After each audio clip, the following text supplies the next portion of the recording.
छिनरी अब का करवई में अब केरा केरा से मुँह मरवई में अब हेगे छिनरी बोले में की करवई में कि अरे केरा केरा से मुँह मरवई में अरे कहीं रे जीजावा के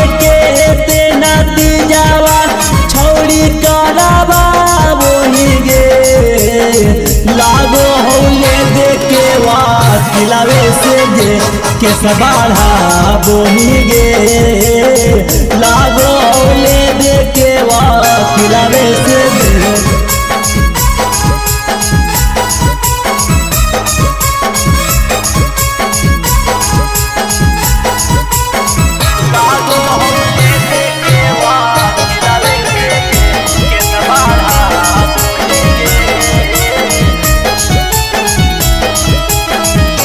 मीना भतार के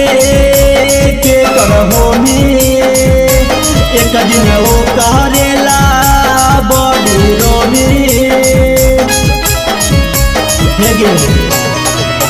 मीना भतार के करहो में एक दिन वो करेला बड़ी रोमी हही में हारू की हही बाजारू केते मरावा वही गे लागो होले देखे वा खिलावे से गे के सबाढ़ा वही गे लागो होले देखे वा खिलावे से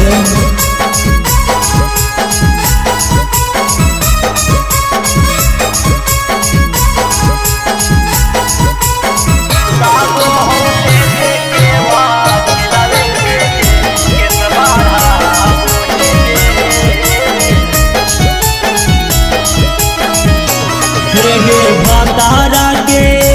जेल भेजनी अपने खा खा के तू मोटैनी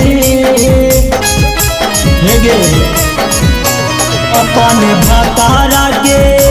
जेल भेजनी खुद खा खा के तू मोटैनी राजावाना कामा दे तो लीलावाना कामा दे तो रंजित के बिसरा बोही गे लागो होले देखे वा खिलावे से गे